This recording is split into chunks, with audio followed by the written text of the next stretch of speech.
मी संजय गोपाळ साबळे, सहाय्यक शिक्षक, दिन इंग्लिश स्कूल, चंदगड, तालुका चंदगड, जिल्हा कोल्हापूर. नमस्कार विद्यार्थी मित्रांनो. खरं तर व्याकरणसारखा मराठीतला महत्त्वाचा घटक आपण व्हिडिओच्या माध्यमातून जर अनेक उदाहरणं देऊन समजून घेतलात तर नक्कीच व्याकरणसारखा दुसरा विषय कुठलाही सोपा वाटणार नाही आहे. आणि म्हणून आज आपण इयत्ता 7वीमधील व्याकरणचा महत्त्वाचा घटक बघणार आहोत, शब्दांच्या जाती. आणि या शब्दांच्या जातीमधील क्रियाविशेषण अव्यय आणि त्याचे प्रकार आणि अनेक उदाहरणं आपण आज बघणार आहोत. तर विद्यार्थी मित्रांनो, चला आपण बघूयात क्रियाविशेषण अव्यय, त्याची व्याख्या, त्याची उदाहरणं, त्याचे प्रकार, अनेक उदाहरणांचा आपण आज समजावून घेऊयात.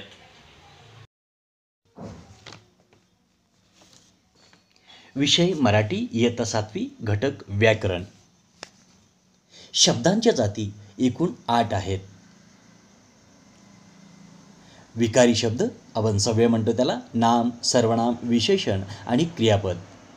विकारी शब्द अव्यय, क्रियाविशेषण, शब्दयोगी, उभयान्वयी आणि केवलप्रयोगी.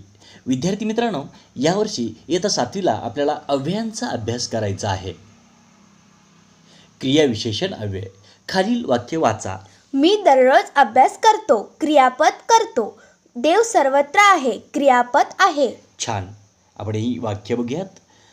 अधोरेखित शब्द क्रियापदांविषयी विशेष माहिती सांगतात. अभ्यास कधी करतो? दररोज. देव कुठे आहे? सर्वत्र.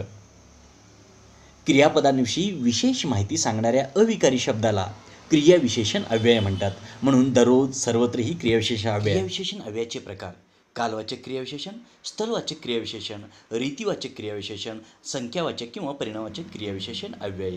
कालवाचक क्रियाविशेषण अव्यय.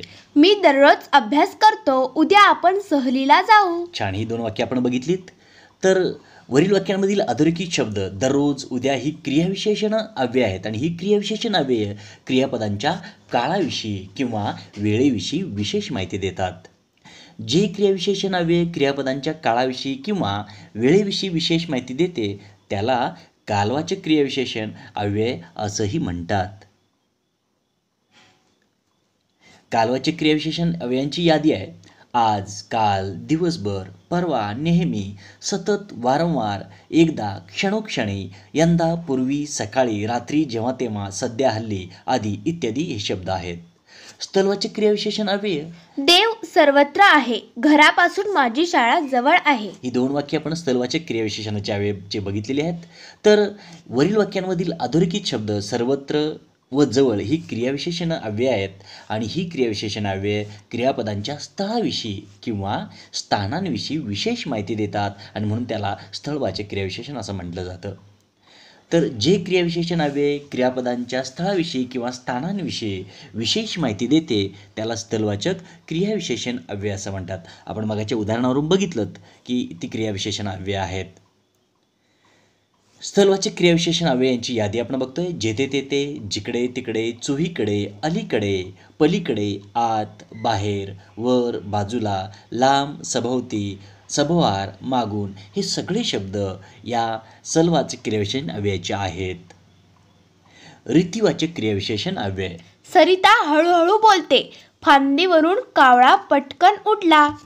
तर ही 2 वाक्य आपण बघितलीत. ही रीतिवाचक क्रियाविशेषण अव्ययाचे आहेत.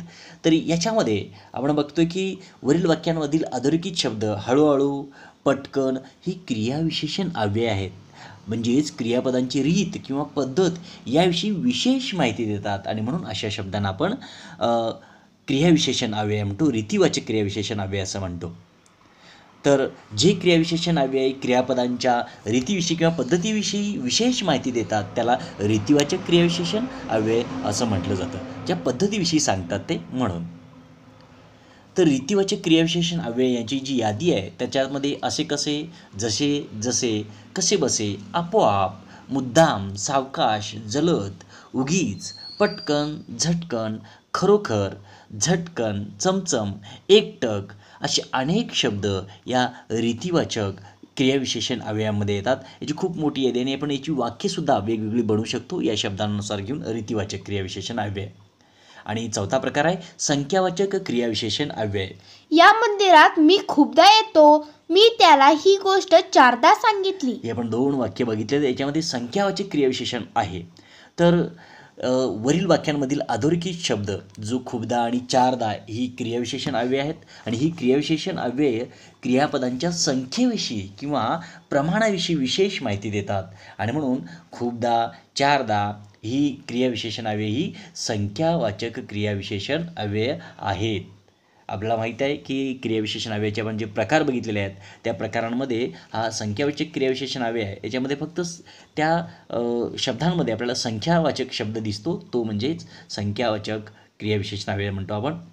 तर जे क्रियाविशेषण अव्यय क्रियापदांच्या संख्येविषयी किंवा प्रमाणाविषयी विशेष माहिती देते त्याला संख्यावाचक किंवा परिमाणवाचक क्रियाविशेषण असं म्हटलं जातं. म्हणजे त्या वाक्यातून आपल्याला सहजपणे लक्षात येतं की हे बाबा संख्यावाचक क्रियाविशेषण अव्यय आहे.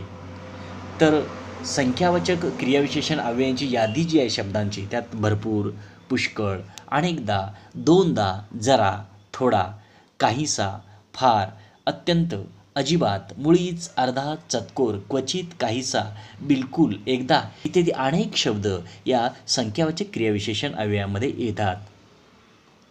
विद्यार्थी मित्रांनो, आज आपण क्रियाविशेषण अव्यय व त्याचे प्रकार अभ्यासले. खरं तर आपण याचा बारकाईने अभ्यास केला तर खूप सोप्या पद्धतीने आपल्याला हे सहजपणे लक्षात येईल. चला तर मग यावरची काही वाक्य गृहपाठ म्हणून सोडवून आणूया. लिहून घ्या. पुढील वाक्यातील क्रियाविशेषण अव्यय ओळखा. मी इथे काही वाक्य दिले आहेत त्याच्यातील तुम्ही ती ओळखायची फक्त. माणसाने सदा हसतमुख राहावे. घोडा जलद धावतो. त्याने मला दोनदा मारले. आज पाऊस येईलच. रमेश झटकन उठून गेला. छान. तर ही सगळ्यांनी उद्या गृहपाठ म्हणून सोडून आणायची आहेत. धन्यवाद.